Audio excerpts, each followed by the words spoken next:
Hello and welcome to the, oh my God, I was about to say the Andrew Felice podcast. That's hilarious. On my notepad, for those at home, what I wrote today is when I do the little thing, I had AP and crossed it out. That's so funny. Oh my God, I haven't done that in a minute. Welcome to the Andrew Felice podcast. Welcome to Old School episode. It's got to be 16 if we're going with the lore of last episode. There you go. Our little podcast can legally drive. We can. That's right. In North America and Canada. Yes. With an adult. Permit. Right. You have to have an adult, licensed adult. You have to have an adult. So thankfully, one of us is an adult. I won't say which one. Wow. My name is Daniel Bader. And my name is Stephen Radosha. Welcome to the podcast. Thank you. I'm admitting that you are the adult here. You're the one. You're the one. That. You live a much more like adult life than I do. That's a low bar, my friend. I don't know what we consider an adult life at this point. What is drawing you to that conclusion, just out of curiosity? Because I would like to tell my wife and family whatever it is that you see, so I can use that. Well, I mean, you're in a bowling league, and you go to two bowling leagues, and you go to tournaments in what is it? Princeton, Pennsylvania? No, it was Lancaster, Pennsylvania. Lancaster. For the Dutchmen. Tell us about Lancaster. What was going on? Informally known as the Bologna Tournament, which runs for 6 months out of the year. I think they go from March to August. So this upcoming weekend is the last weekend it will be held. So basically, you go out to 3.5 hours away in Pennsylvania. The first day, you bowl at one bowling alley. You bowl 6 games. You bowl 3 games of singles, 3 games of doubles with your partner. Then you go the next day to a completely different bowling center with a different pattern and everything on oil pattern. I guess we'll get to that in a second. And then you bowl 4 games, 5-person teams, and then you drive home. And if you're of a certain vintage, like we are, you barely make it to the the second day.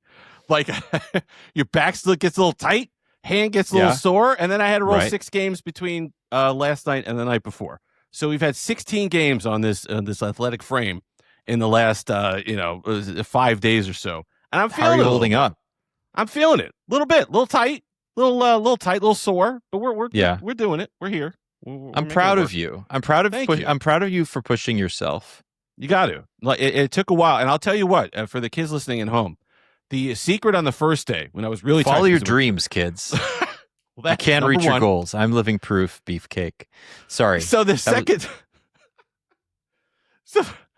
Somebody knows what that's from, by the way. I have to believe. Please comment. Anyway, sorry. Comment in the second. So the first day, very tight. Thunderstorms in the area. It was a long drive the day before. 3.5 hours is not. If you have back pain, the 3.5 hours sitting upright in a car is not the ideal solution to your problems. First day, I'm a little tight into the bowling. I was like, I have to bowl 6 games. I got to loosen this up. So for those of you at home who are our age, here is the secret: lidocaine. Slather that on. Don't worry, but don't read the back of the instructions. Just kind of pile that on. Take a little Motrin, and then when you get to the alley, 2 glasses of red wine. Now, hell yeah, bowling alley red wine is not exactly, the sommelier is not gonna love you, but you do it, loosens up the muscles. 6 games, no problem.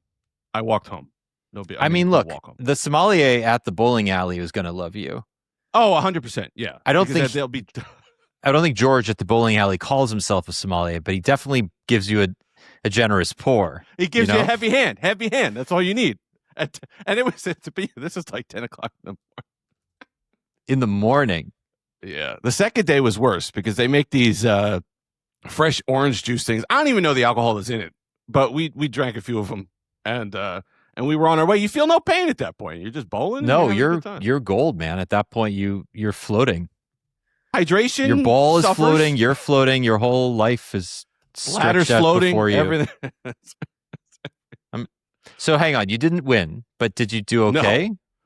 The second day I did okay. So it's like I said, on a house shot. Oh, let's put it this way: on a typical house shot, which is the oil pattern that they put out, is designed to be easier for bowlers in league. Okay, it's designed to score, because if you're not having a good time, you're not coming back, you're not buying beers, you're not utilizing the establishment. So they want you to score well on league shots. Yeah. So on a league shot this summer, I'm averaging 225 between the two leagues. Okay, so on Sunday I bowled really well and I barely got to 200. So that should tell you that it's 25 pins different to what we were bowling on. Very different pattern. It's a Kegel challenge pattern for those of you who are, there's two of you who know what that is. And but listen, we had a good time. I didn't win any baloney, which was unfortunate. We knew we were going to win the tournament because like 8,000 entrants. We're not doing that. But if you get 6 strikes in a row, you get a baloney. They send you out this salami thing that they cut up and whatever else, and they give you a little mustard and you eat it. Now, it's the saltiest thing I've ever had. There were a couple people around us who won baloney. You take one bite and your thumb swells up. It's ridiculous. But it is good, and that's the goal, and that's why they call it the baloney tournament. But we didn't win any baloney, but we had a good time anyway. So. Did you have any baloney while in Lancaster? Oh, yeah. Oh, yeah. No, because the people around us won, so you get a little slice because they cut up like 30 slices and they hand it to you. Because you could have, when you win it, you could either elect to take it home with you in the wrapper, or you could cut it up for your friends and have it right on the lane. So that's what most people do. So. Sharing the wealth. But like, is Lancaster a place where like you walk down the street and there are delis with fresh bologna? I don't know. Not necessarily. I don't know if that's what they're known for. There are a lot of farms. I could have picked up anything fresh that you would have wanted. Right. A lot of farmland, a lot of corn. Amish people selling furniture. No, well, they weren't selling furniture, but they were blocking the road. I'll tell you that much. I mean, to be fair, the one guy pulled over. Like, he was kind of on the shoulder. He knew that his 1 horsepower wasn't going to cut it. So he went over to the side of the road, which is nice. But let me tell you something. The most beautiful horses you've ever seen. And the stuff and whatever, the saddle and I don't know what else it's called that they put on him to whatever, but all the straps that this thing had on, polished to perfection. Absolutely. Apparently they're allowed to go to Texas Roadhouse, which I didn't know. What's that mean? What is a Texas Roadhouse? It's a restaurant. It's a restaurant establishment here in the United States I had not been to in years. That you get peanuts, fresh biscuits at your table. The steak You're not was allowed. great. Oh, it's like you're saying that they can. Oh, I don't know if there. they were allowed. Yeah, I don't know what the rules are, to be perfectly honest. I don't know if that's I see modern or not. But no, they're around. Perfectly pleasant people. The whole area is pleasant. Everybody's nice. Everybody's great. It's just a bit far away, and we had a good time. Any interest in moving to rural Pennsylvania after this? No. My wife would divorce me, number one. She wouldn't come with you. No, northern Jersey is about as rural as we get in the mountains here. We get the bear sightings that we get is probably... You get your quarry blasts, which is what delayed us this morning. Yes. There are, and that's not an anomaly for the area. That's not abnormal. There are several quarries in the area, and we actually have an arsenal about 10 or 15 miles away that is testing today. So we'll get some you can hear the echoes of the bombs going off in the distance as well. So it's a different. This is about as rural as I want to get. This is it. This is. I mean, America is just it never ceases to amaze. Let me tell you something. It is amazing though. Pennsylvania is an amazing state because you can go from urban city, like I was driving through just cities and everything else, and then within 5 minutes I was just rolling farmlands, and you could see out in Jersey. We have a lot of mountains or mountainous in some areas, and you can't really look out and see undeveloped land for literally 10 miles. But when we were in the hills, you could look out and see just the pastures it felt like a Civil War reenactment. Like I could see, Lee coming up over the hill or something like that. Like there's just so many, just the environment. It's gorgeous. And it's just so weird to see that kind of contrast in such a short period of time. Yeah. I mean, it's at one point it was all, yeah, exactly. Civil War reenactment. It's still do it. I think that's just what they do, right? In those parts of the country. Every day they wake up and still do them out at Gettysburg every year. I would like to go to that one day, actually. The film Gettysburg, there's been a million Gettysburg films, but the one with Martin Sheen, the way they filmed, the good one. The way they filmed those scenes was all reenactors. Like they had, they brought them all out and they said, you're going to live in the tents for however many days, or we're just going to film you guys going at it. And that's what they did. So right. Look, I mean, there is nothing wrong with that. No, it looks fun. I mean, in high school we thought of doing it, but then we realized that we'd have to be out in the middle of Pennsylvania in a field in July for the hottest days of the year, and then all of a sudden that the appeal curve kind of dips a little bit after that. Did you do like Model UN stuff when you were in high school? 100%. I was we did public speaking. I did some of the Model UN stuff. That wasn't as big in our school, but we did it. It was like a Model Congress or something like that. We'd pass legislation. Okay. But what I did, I did the most successful thing I did was public speaking. So what we had is there was the debate team, which I would never do because I question me, please, save it. You have somebody else questioning my views? No. Send it somewhere else. So my event was called extemporaneous speaking. So Isn't you had the whole point. Like the whole point of that is to espouse your views. But then with debate, there's two of you there, and you have to back it up with stuff, and you have to sit there and write notes. It was a pain. So what I did was extemp speaking, which is you get a question out of an envelope, and you have 30 minutes to come up with a 7-minute speech, and then you get up in front of a room and you deliver it. Yeah. And the idea was that you would do research ahead of time because the questions were all on the topics of the day, Al Gore, whatever it was. So you're supposed to have these tubs of Newsweek articles and New York Times articles and all this stuff that you're just supposed to have researched ahead of time. I never bothered with any of that. So what I do is I take the question, I'd come up with just 3 bullet points. I wouldn't even write out the whole speech. Then I'd go and I'd wing it. And so if you and listen, I would win a lot. I have the trophies down in the basement here still. But that to me you would win it fun. On what grounds? Like, did you know what you were saying, or did you just sound smart enough? No, I did. I knew what I was saying enough, and I sounded smart enough. The one thing that I will say that I did is if I knew something, but I didn't have but you're supposed to memorize the sources. So you're supposed to say, according to the New York Times article on December 8th, 2001, so-and-so is going to do this. But if I knew the fact, what I found out early on when I was doing that is that memorizing exact dates and stuff like that would trip up my flow because my brain would be trying to recall this date and it'd mess up my whatever. So what I got in the habit of doing was making up the dates. So I would see the whatever. I'd see the factoid or whatever that I wanted to use, and I'd just make up the date because I didn't want to be bothered. Nobody would question you because you sounded so confident. No. That's beautiful. I mean, look, that is like every hustler of all time. Like that's you say it with confidence. You say it with confidence. That's how your president got elected, basically. So hey, listen, everybody from him on down is that's through history. It's if you say it with confidence, someone's got to stand up and be willing enough to say no. And with something like that, you're going to challenge me. There was actually the December 11th article as opposed to the November whatever. You're going to bother really? So that's the little. And it's performance. You get judged on your performance. It's not just the facts. So if my performance was suffering, I made a judgment call, and we worked out. And clearly, the correct one because look at you now. I'm the adult of the group. Yeah, the adult of the group. You're a YouTuber. You're a content creator, if you will. But that's it. Listen, that's a great segue, I think, because if it seems like Google is a lot less interested in the actual facts and figures and numbers as much as they are the presentation. And I don't know. And just like with me, I don't know if that's necessarily the wrong answer. It's just a different answer. And I think it's frustrated quite a few people.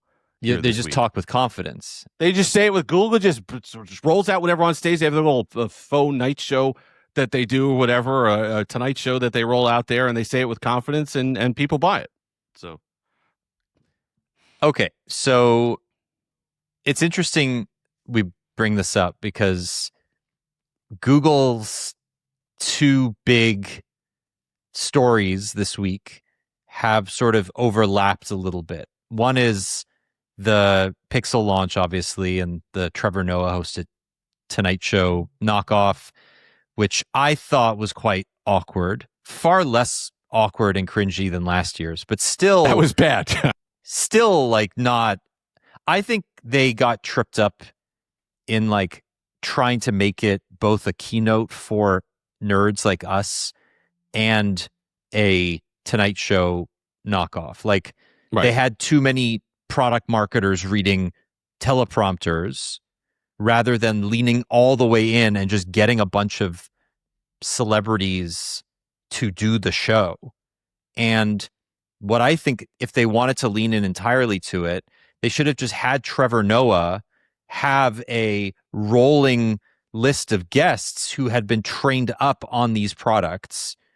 And then that would have been a bit more entertaining. It would have been awkward as well, but less so than him trying to joke with like some Google person who is nervous because he's live talking to hundreds of thousands of people and also having to interact with a very funny comedian who admittedly is doing his best with the material he's been given, but is still like being paid to talk about Google phones.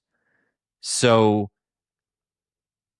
I would say that it was mostly a success, but still felt a little bit too much like a keynote rather than the thing that they were going for, which is like a YouTube show that happened to be airing about the Pixel. Yeah, I agree. And I think that's I wrote about this recently, and it's just kind of the war for the soul of Pixel, and enthusiasts have lost it. And I think that Google understands that. The sales have improved. The devices are much different now. The way that they target the devices are much different now. I think that they should just go in with that. I think that, like you said, that would have been a much better outcome for them. Just have Trevor Noah bring a bunch of celebrities up, give them a device ahead of time, like a week ahead of time, say, hey, listen, pick out your favorite thing. Here's a list of things that we want to highlight. Pick out the one that you like the best, and then just go on with him and joke about it and whatever else. And exactly. I think that would have been a lot more effective than trying to give people who aren't trained in that kind of a little hope by or trying to school them up like he was, or trying to get him to joke about the device or something. Like, they're not going to joke about the device. So, well, that's the thing, is that he did a bunch of those jokes where he, I think, thought on his feet and went off script, and they were funny, legitimately funny.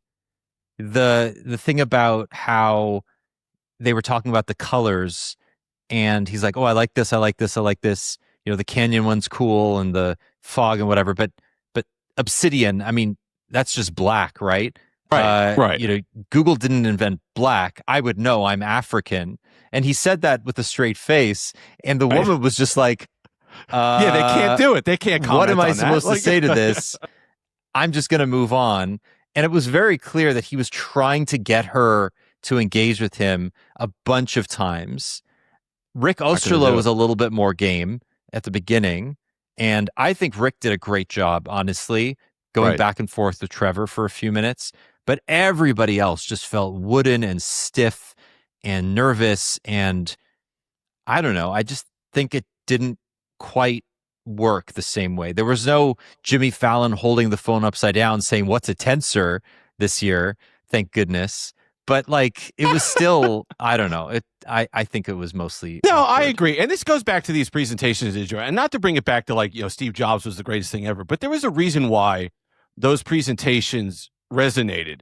I don't want to downplay every team member's contribution to the phone. And I think it's awesome that people who necessarily wouldn't get credit or notoriety or whatever else are getting a few moments to talk about what they worked on. However, this is a presentation. You're trying to sell a product.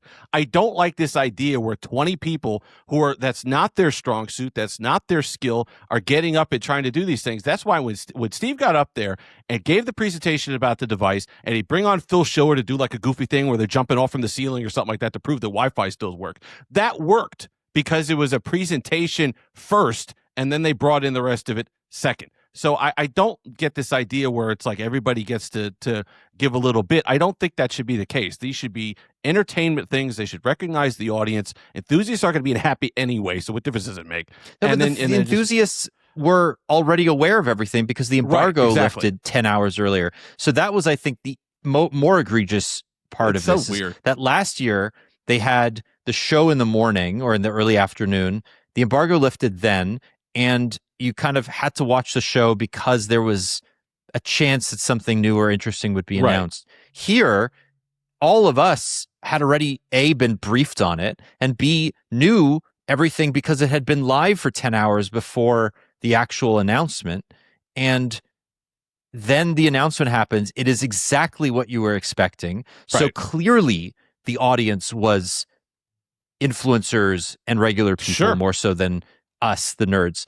But they still made it a keynote that had specs and feeds and device stuff. Like, they didn't go deep into tensor and camera hardware, but they still spent a lot of the time talking about, okay, the camera's bigger and the photos are going to be more.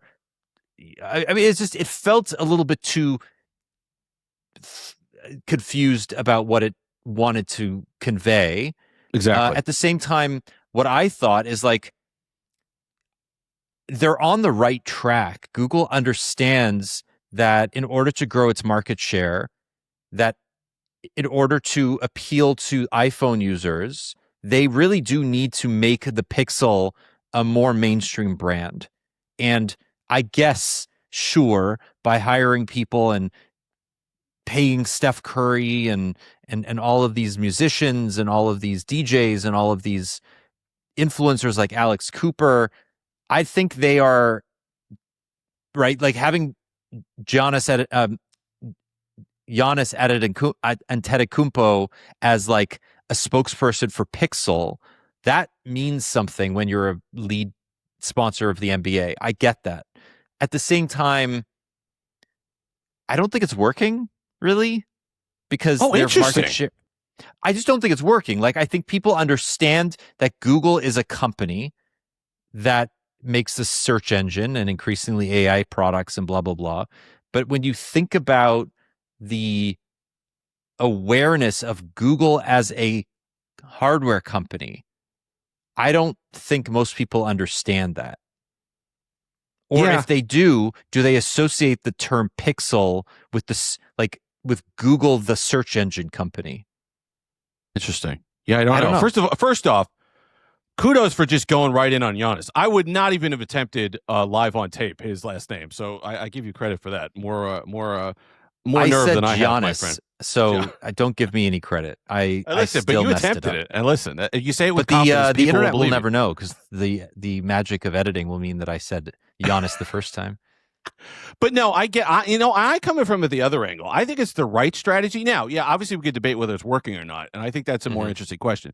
Like you, though, I agree with the strategy, because we've seen, and I've said this before, we saw a time, the thing that enthusiasts cry about, they should just use a Snapdragon. Well, guess what? Google used to do that. You didn't buy them then anyway.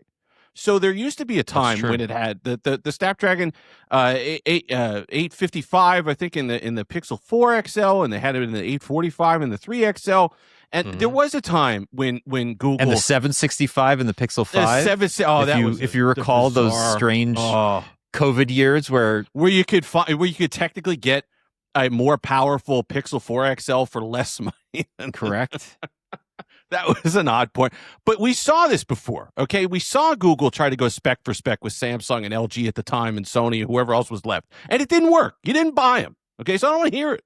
So now that they at least tried to forge their own direction. Were the initial tensors a problem? Yeah, they stunk, okay? The first one was a disaster. The second one, whatever. So bad. They were so bad, okay? But and this is why there's a lot of things I get when I write an article online or I do a YouTube video, and there's always this reflexive fervor from people who hate Pixels. And then when you dive another layer lower, you say, why do you hate Pixels so much? And it's because they had a Pixel 6 or 7. And I get it. My Pixel 6 was a mess. The fingerprint sensor worked 50% of the time. There were 3 hard resets a day. It didn't help that Android 12 was a problem on top of new hardware, but the tensor overheated. Battery life was bad as a result. There was so many things wrong with that phone. I get it. But we can't sit there forever. Let me tell you something. Qualcomm's come up with some stinkers, too. The Snapdragon 888, you could power a small town off of that thing if you put a Steam thing on top of it, okay? There are ones, the 808, the 808 that was in the BlackBerry Priv was a mess. It overheated. Battery life was terrible. Bad. No. The 808 was fine. The 810 was the problem. The 810. There was one in that time period that was bad, but we don't sit there 5 years later and say, "Oh man, well Qualcomm, I'm never going to." No. You do. Most people don't. So that's fair. That's fair. That's also why we love you. But honestly, like, yeah, Qualcomm had some stinkers. To be fair, though, that was because they didn't see Apple's 64-bit turn coming and scrambled to release something in time. And it was basically an off-the-shelf ARM 64, like Gen 1 ARM 64 design. It wasn't custom. They hadn't even released Cryo yet. Like, it was a hard time in the smartphone market. And what was interesting too is that Apple did it on the mobile side with the what was it, the A10? No. When was that? Was the A4 that was 64-bit? I forget which one it was. Oh yeah, you lost me on the cores. Anyway, no, not the cores, but like the name of the first 64-bit chip that Apple put in their device. I forget what it was. But anyway, that year, I think it was 2015, 2016. It corresponded to, Qualcomm just like losing their mind and releasing the A10 and 808. But a few years later, 2020, Apple did the same thing with the M1. And then Intel freaked out and is now 6 years later finally able to somewhat catch up. So fascinating stuff. Just like Qualcomm's also in a great place right now, releasing devices. And also, like, we haven't talked about this much on the show, but Qualcomm in its earnings call confirmed that prices will be going up for its chip starting in September. So we are 1 month away from all of its flagship SoCs costing up to 50% more year over year for the same components. I don't think, we're seeing $100 price increases this year for flagships. Next year, we're probably going to see another $100, even if RAM prices don't go up the same way they did this year. This is a conversation then that's going to come back to, do we need, and it even started with the Snapdragon 8 Elite Gen 5, which is was already expensive. I think it was like $285 or something when it came out, that to the cost to the manufacturer or whatever. Do you really need all that? Could you get away with, like Motorola did with the Snapdragon just 8 Gen 5 and be fine for a cheaper 100% you can. So that's, and also, like, how much money is Google saving by putting the Tensor G6 in its devices rather than going with Snapdragon? Right. I mean, that's what annoyed me a little bit about the price increase, is that where is the savings? There was always that little bit of savings. You could always hang your hat on, well, okay, it's $100 cheaper and you were getting more RAM and there were some things, and the user experience is really good, and there were things you can hang your hat on. But now it's getting a lot more difficult because you do see the S26 Ultra sitting there at the same starting price, the $1,300 for the Pro XL. So it's like, okay, well, that advantage is kind of eroded a little bit. But then you say, okay, well, that's an argument that I'm having as someone who does this all day. Are you having that in the store, or is Google more concerned with you walking into your AT&T store, seeing an iPhone on a shelf, seeing a Pixel on a shelf, and saying, yeah, $30 a month, I'm going to give that a shot? And I think it's worked. And this is where it gets back to your question of, is it working or not? They are selling more Pixels. Is it? Yeah. Are they breaking in like this huge market share percentage? No. So it's like what's the goal, I think, is with it? Yeah, I agree. And I mean, look, a lot of people have theories about this, right? Nilay Patel of The Verge, he always says in his podcasts that the Pixel only exists to keep Samsung in check. That at this point, the company is not really intent on increasing its market share more than it's using the Pixel as a baseline for what Android devices should do on the software side. And by giving Samsung in North America enough of an Android competitor, it is forcing Samsung to concede to using Google's software and AI services. So increasingly, you're seeing Samsung saying, okay, we're going to take on Gemini. We're going to do everything Google first. It just replaced its messaging app with Google Messages. So there are a bunch of concessions that Samsung has made over the years. If you look back all the way to like 2014, when Google basically threw a shit fit at Samsung for, remember that magazine home screen thing that Samsung put on its tablets? And Google said, no way, you have to use like at least a bit more of what looks like Android, because they had skinned over tablet Android entirely to make it look like something out of, I don't know, some skeuomorphic, library. And it just looked terrible. So Google was like, no, you have to at least meet us halfway here and set a bunch of boundaries with Samsung. I think as it came out in the Epic trial, paid Samsung a whole lot of money to do that. But now that there's this symbiotic relationship between Samsung needs Google for all of its AI and a lot of the services that it powers on Galaxy devices, and Google needs Samsung because it is the single largest distributor of Android in the world and will always be. So that alone ties them together. Plus, they're now doing the intelligent eyewear stuff. They're co-launching Android XR. They now co-make Wear OS together, right? These are two companies that are inextricably linked for basically forever. And I think it's quite interesting. Why does Google exist? Why does Pixel exist? If you look at Microsoft Surface, that line has basically disappeared for consumers. Microsoft has washed its hands of its consumer computer and laptop market. Like, it just does not want anything to do with it anymore. But Google insists that Pixel is important enough for it to continue investing year over year. And I don't know. We've talked about this a million times. Will it exist in 10 years? We thought the same 5 years ago. It probably wouldn't have existed now, but it persists. Oh, you mentioned the Pixel 5 earlier, and I really thought that was it. I thought that that was an identity crisis. They had stopped with it. They didn't know what they wanted to do. I think it was the first time that they were saying, look, we're going to give you a mid-range device, and we're going to hope that our services and software and whatever else are enough to make it a competitive value proposition compared to flagships. And I thought that was an interesting idea. But now when you move into, I mean, if that's true, I get that theory, and I like it. I'm sure there's a portion of that. It's an expensive psyop if it is. I mean, I don't know why you wouldn't, Google wouldn't glom onto Apple then or something like that in order to push Samsung. But I guess on the Android side, it wouldn't really be on the Android side. It would be more with services and things. So I get that. I just think there is a place for Pixel. And I think it is a legitimate alternative in that Material 3 expressive design is really good.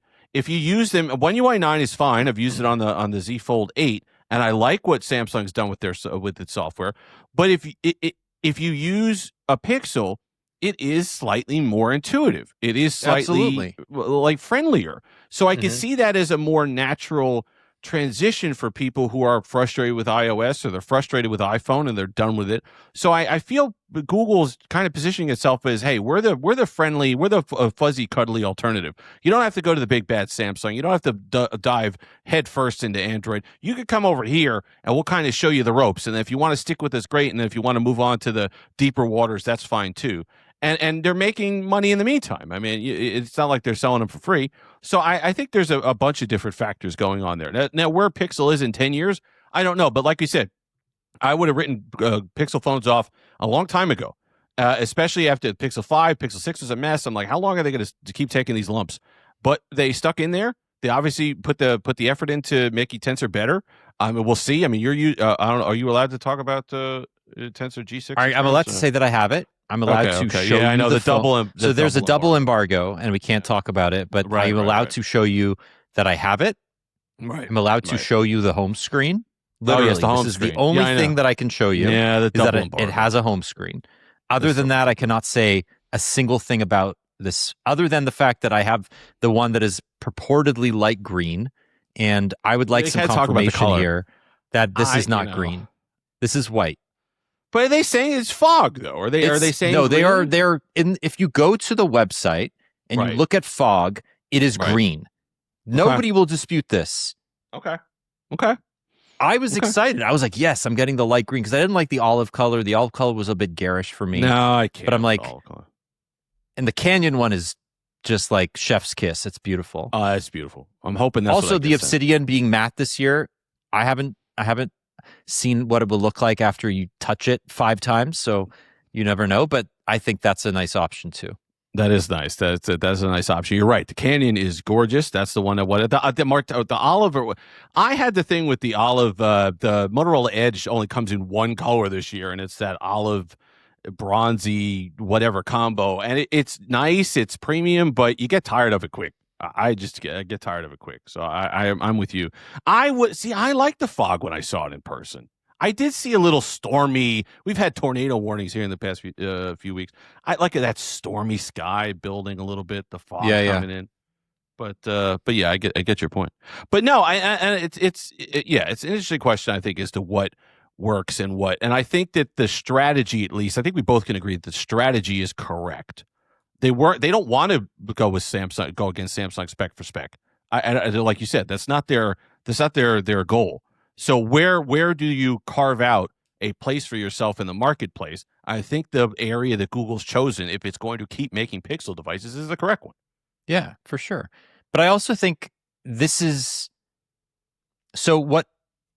unless Google had this long-term strategy in 2016 when the Pixel was created, I think that goal has shifted. The goalposts have shifted because Google as a company has largely shifted away from being an ad first company. I mean, it's always going to be an ad first company, but like the company has been rebuilt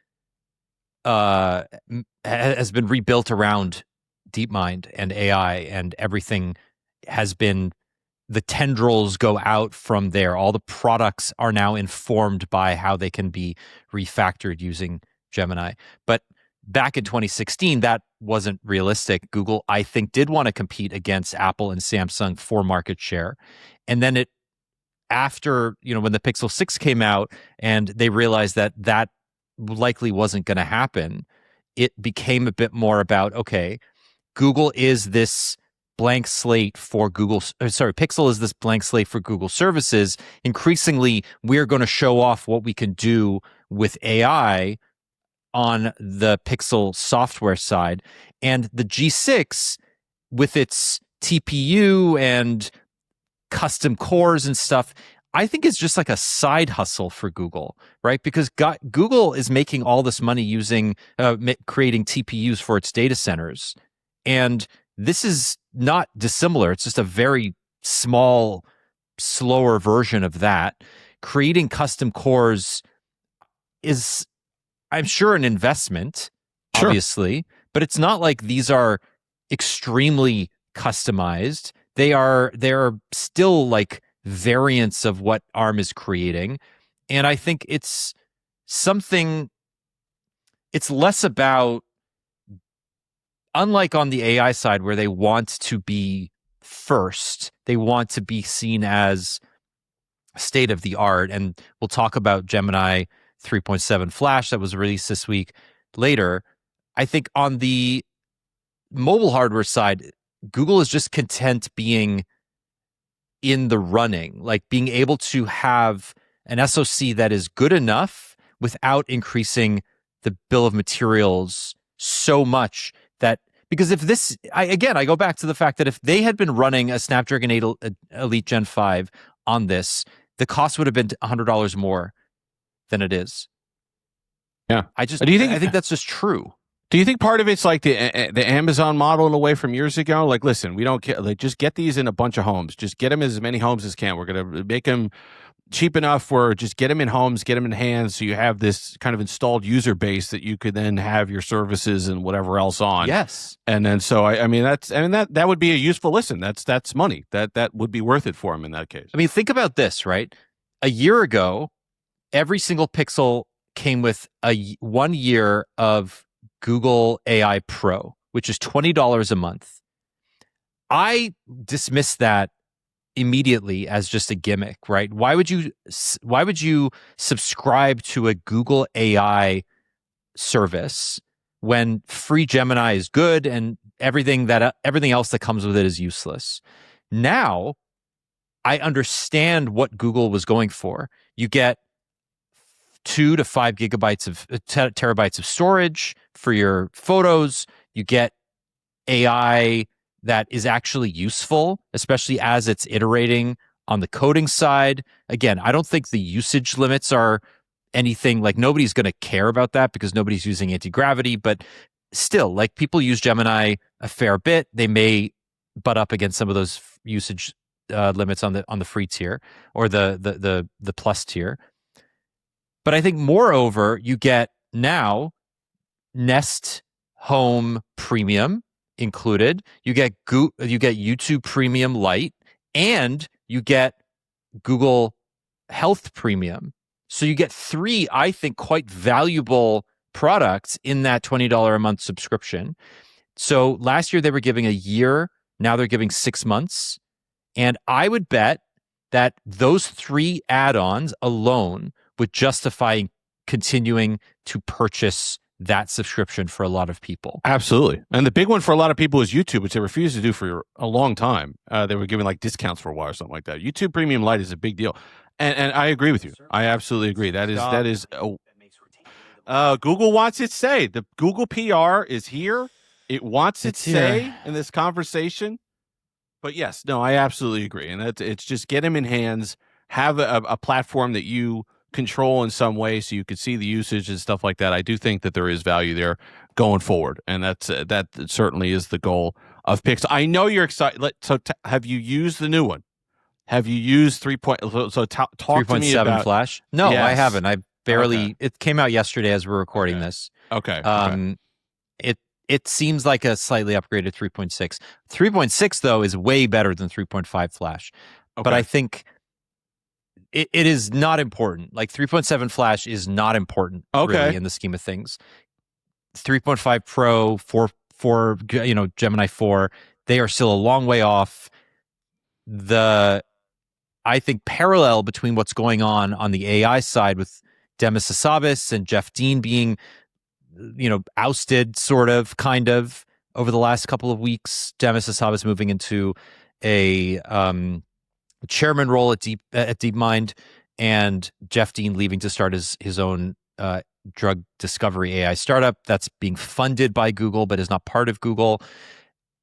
I think all of this is just Google trying its best to get back into a place where it can compete on the state of the art. And there's a lot of great reporting this week from Reuters and The Verge and Bloomberg about like what happened within this shuffle and why, and the fact that even though DeepMind was the heart of Google's AI, it was still located in London, which meant that Sundar Pichai did not have direct oversight the way that he would if it was in Mountain View. Now it's being brought back to Mountain View, and the senior vice president of DeepMind, whose name is Corey, some long Turkish name that I don't want to butcher, so I'm not going to, is now reporting directly to Sundar Pichai. So this is a huge change, but I also think, just to kind of give it a little bit of a mobile spin here, what we saw most impressively on the Pixel 11 was not a hardware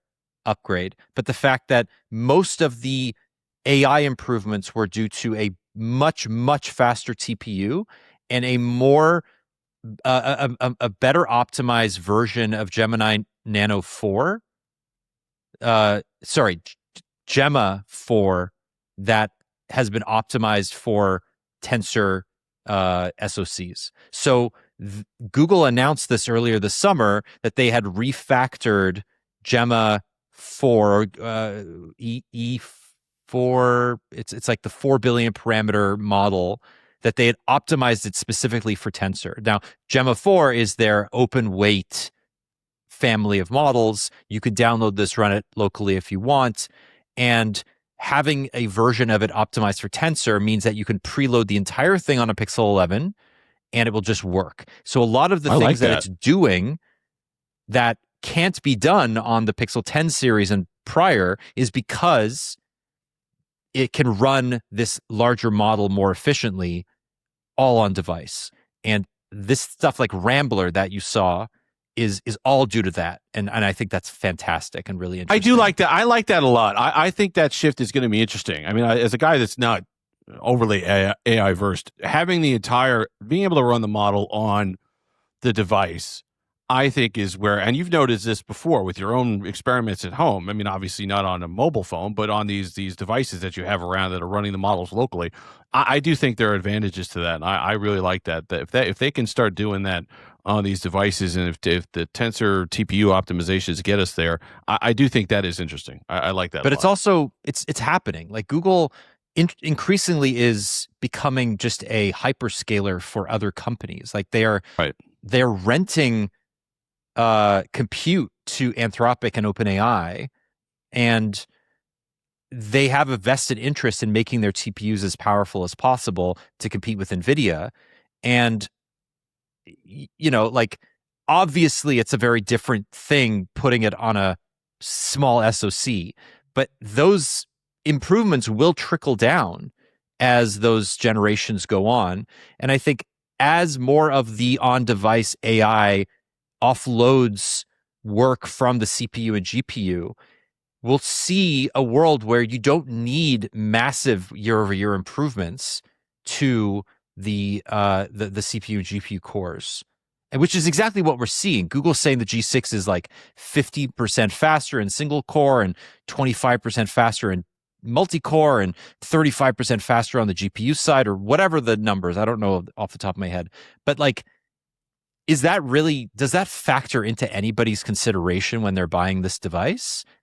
I don't think so. Not really. No. But what you did is interesting, like what you said about Rambler, is it's trying to get AI, these kind of complex AI concepts and models and stuff like that, and bring them to a place where the average customer who's using it, like what we hope that Apple Intelligence eventually becomes on the iOS side, getting it to a front-facing, easy to use, hey, I see how AI is directly benefiting my user experience.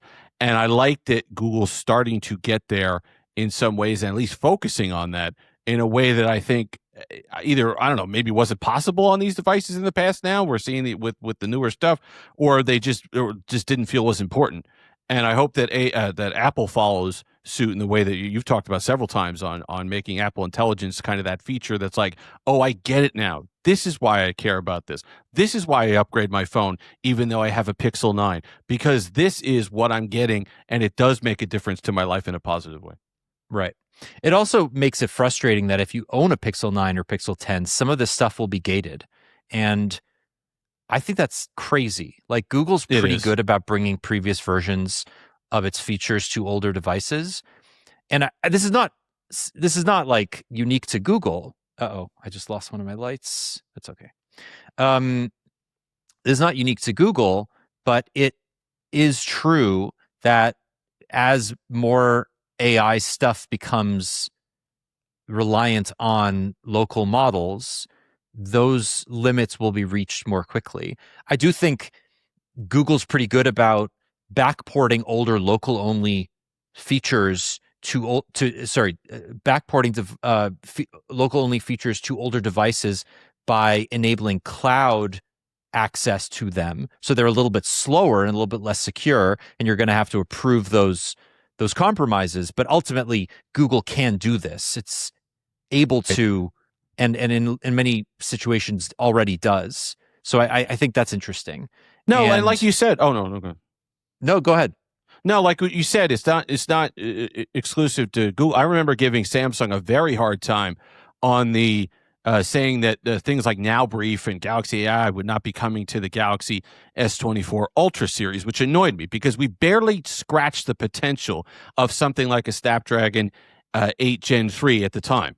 We don't use the overhead. Very few people are taxing it. You're basically only taxing if you're running a benchmark designed to tax it. So it was annoying to me that I have all this extra overhead that I paid for that was supposed to protect me and future-proof me, because I had all this overhead that I could use in the future for whatever else that would come in out. And now Samsung's telling me a year later that I can't have the latest and greatest on it because, this advancement over here. And that's what's going to frustrate me on the Google stuff. And it brings me back to the other question of, okay, well then why am I paying for all this overhead? Why am I paying for this? Am I just paying for a year knowing I'm going to get this feature, but then next year having another latest and greatest user experience? And they're all tied to the core experience of the phone, which is annoying. And it's like, well, can Google trickle down enough of that so I feel like I'm not on a completely different model than somebody else that buys the new one? I don't want to feel like I'm on a completely different phone a year later just because somebody paid up for another one. And why am I justifying $1,300 if you're literally telling me the next year I got to turn around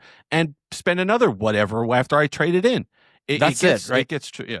It gets tricky, but also Google, in some ways, wants to promote an upgrade cadence that is faster than what it previously did. So it knows, as Apple and Samsung and every other manufacturer knows, that the hardware alone will never get people to upgrade on that 2-year cadence the way that they used to.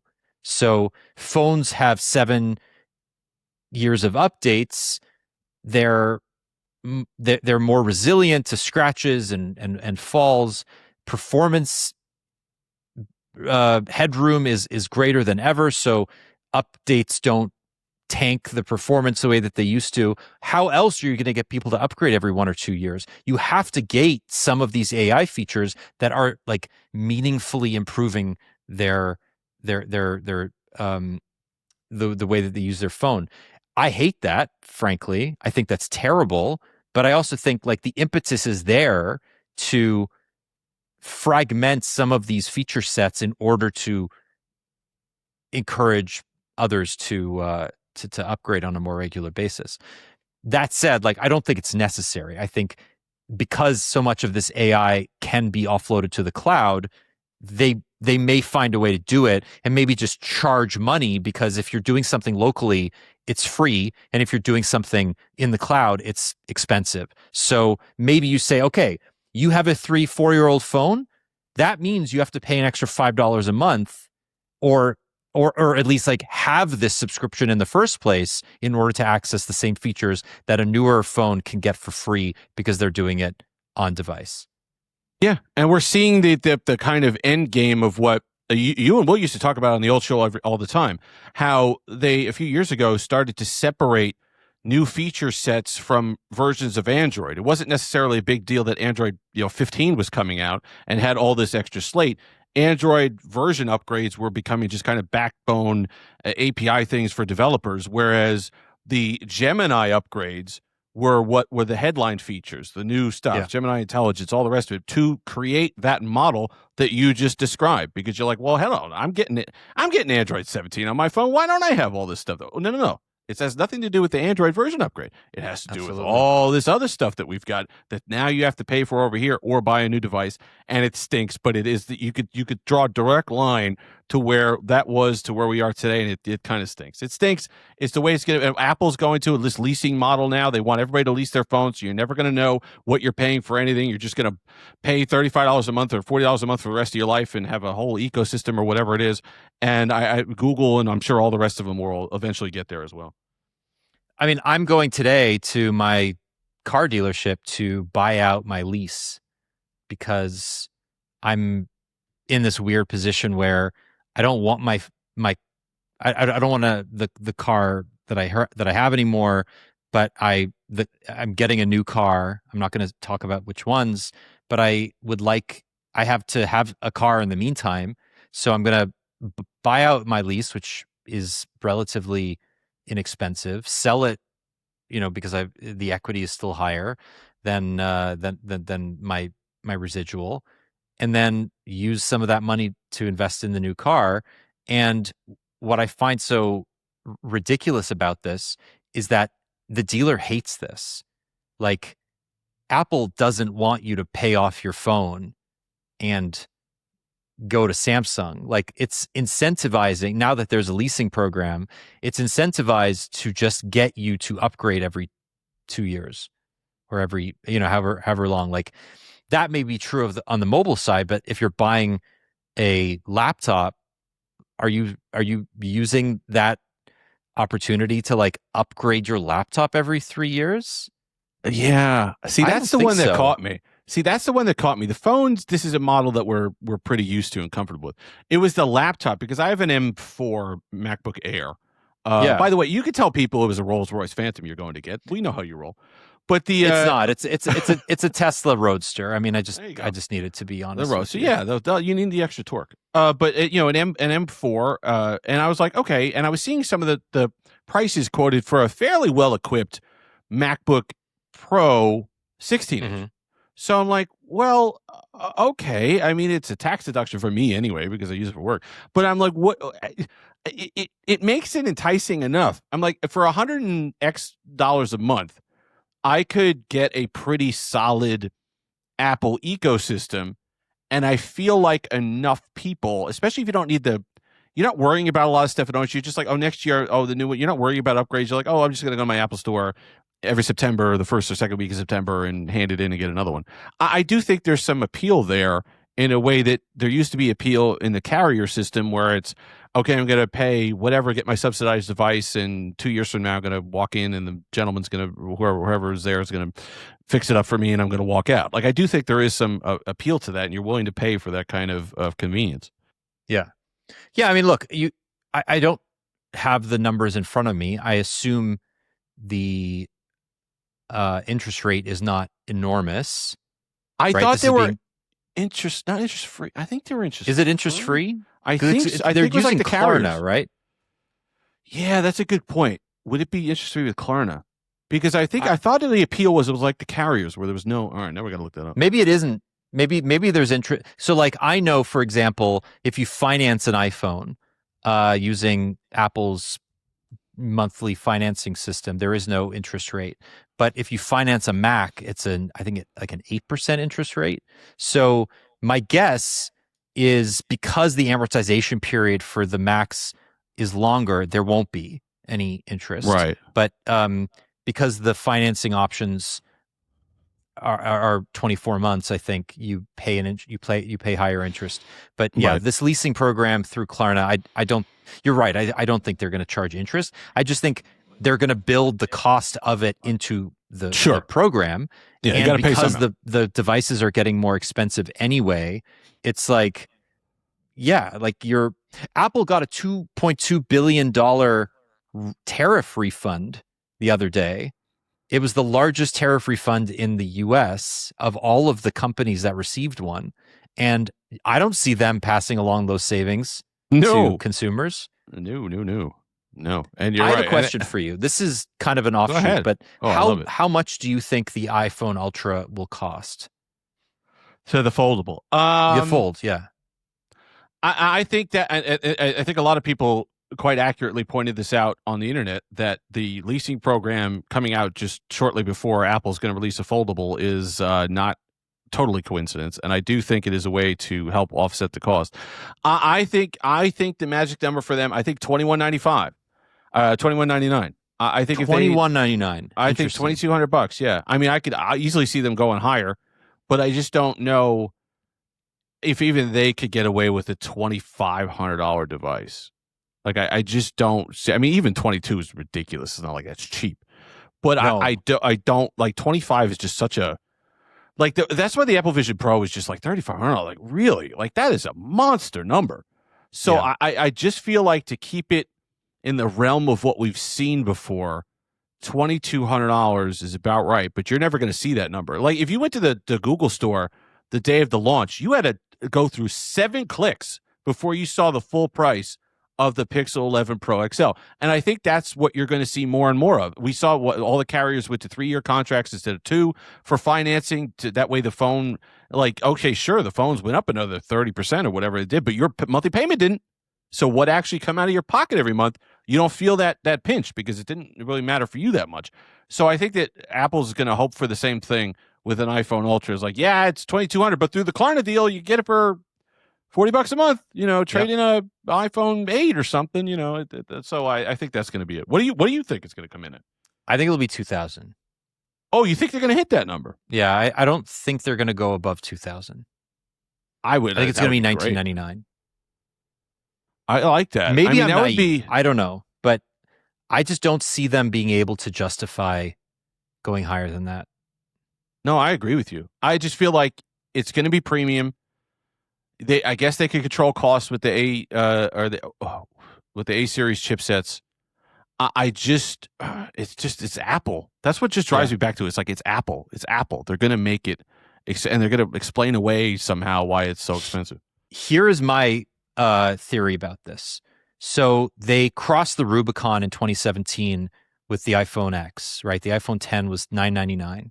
That was the $1,000 threshold that no other company had crossed yet. After that, floodgates opened.